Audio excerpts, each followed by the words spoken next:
Oke guys, jumpa lagi di channel Troy.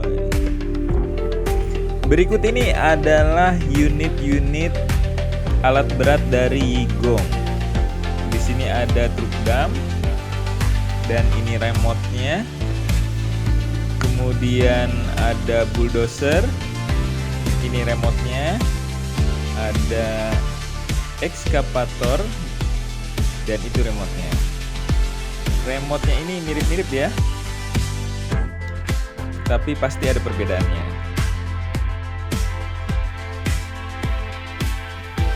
Untuk yang truk dam dia ada setirnya.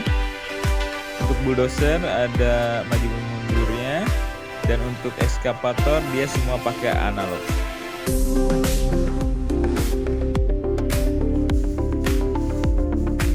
Oke, kita akan coba bulldozer ini ya teman-teman.